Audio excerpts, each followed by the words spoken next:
সংগ্রামী গোপালগঞ্জের সর্বসাধারণ, আমি উৎপল বিশ্বাস, অ্যাডভোকেট, বাংলাদেশ সুপ্রিম কোর্ট, মানবাধিকার কর্মী।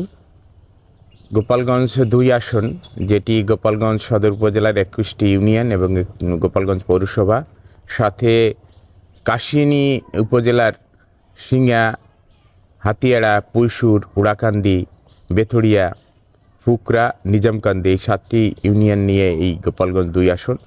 এই গোপালগঞ্জ ২ আসনের আমি একজন স্বতন্ত্র প্রার্থী।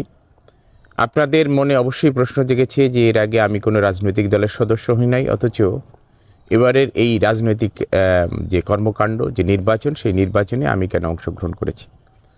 এ বিষয়ে খুব গুরুত্বপূর্ণ কথা হচ্ছে যে বাংলাদেশ একটা রাজনৈতিক বাঁকের মুখে এসে দাঁড়িয়েছে। এই নির্বাচনের মাধ্যমে, ত্রয়োদশ জাতীয় সংসদ নির্বাচনের মাধ্যমে বাংলাদেশে যে ত্রয়োদশ জাতীয় সংসদ গঠিত হবে, এই সংসদ প্রথম 180 কার্যদিবস বাংলাদেশের সংবিধান নিয়ে পর্যালোচনা করবে। বাংলাদেশের রাষ্ট্র পরিচালনার মূলনীতি কী হবে, বাংলাদেশের নাগরিকের মৌলিক অধিকার কী হবে, বাংলাদেশ কিভাবে এই শতাব্দীতে চলবে, সেই সব বিষয় পর্যালোচনা করে একটি ব্যাপক সংশোধন আনা হবে সংবিধানে। সে কারণে আমার মনে হয়েছে শুধু একজন মানবাধিকার কর্মী হিসাবে এখন বসে থাকার সময় নয়, এখন দরকার হচ্ছে বাংলাদেশের রাষ্ট্র পরিচালনার মূল নীতিতে জনগণের মূল বক্তব্যকে উপস্থিত করা এবং বাংলাদেশের জনগণের যে মৌলিক অধিকার, সেই মৌলিক অধিকারগুলো কী হওয়া উচিত সে সম্পর্কে সুস্পষ্ট মতামত দেওয়া। এ বিষয়ে কিছু কার্যক্রম আমরা ইতিমধ্যেই করেছি।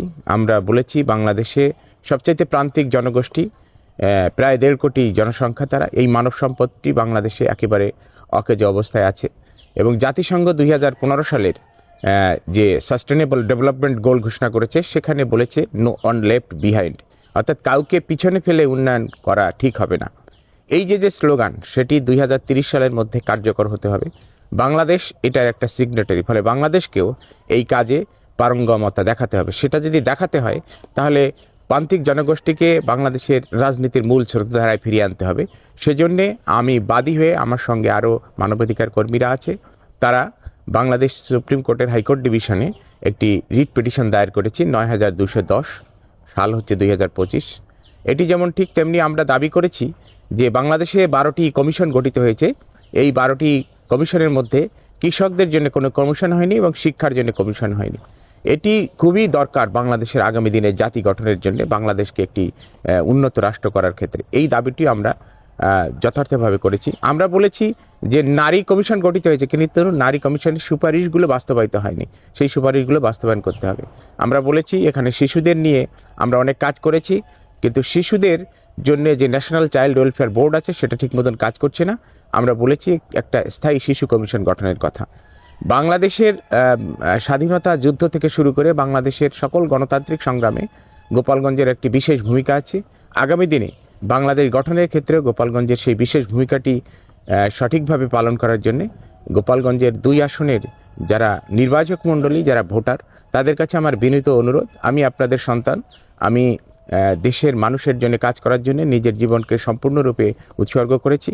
আপনারা আমাকে নির্বাচিত করে পাঠালে আমি এই যে কাজ 180 কার্যদিবস সংবিধান পর্যালোচনা হবে, সেই সংবিধান পর্যালোচনার সভায় সুপ্রিম কোর্টের একজন আইনজীবী হিসাবে, একজন মানবাধিকার কর্মী হিসাবে, সমাজের একজন সচেতন কর্মী হিসাবে, আমার পরিবারের যে রাজনৈতিক ইতিহাস আছে, গণমুক্তি আন্দোলন করার ইতিহাস আছে, শিক্ষা প্রতিষ্ঠান করার ইতিহাস আছে, সেই ইতিহাসের ধারাবাহিকতা রক্ষা করে বাংলাদেশের 1971 সালের 30 লক্ষ শহীদের রক্তের কথা মনে রেখে, 2 লক্ষ মা বোনের ইজ্জতের কথা মনে রেখে এবং এই যে 1 কোটি শরণার্থী হয়েছিল তাদের কথা মনে রেখে বাংলাদেশকে একটি সত্যিকার অর্থে জনগণের রাষ্ট্রে পরিণত করার, একটি সত্যিকার জনকল্যাণমূলক রাষ্ট্রে রূপান্তরিত করার যে কাজ, সেই কাজ আমি এবারের জাতীয় সংসদে পালন করতে চাই। সেজন্যে আপনাদের দোয়া, আশীর্বাদ, আপনাদের ভোট প্রার্থনা করছি। 12 তারিখের নির্বাচনে আপনারা হচ্ছেন গণদেবতা, আপনারা গণদেবতা যাকে রায় দিবেন সেই পার্লামেন্টে গিয়ে এই গুরুত্বপূর্ণ ভূমিকা পালন করবে।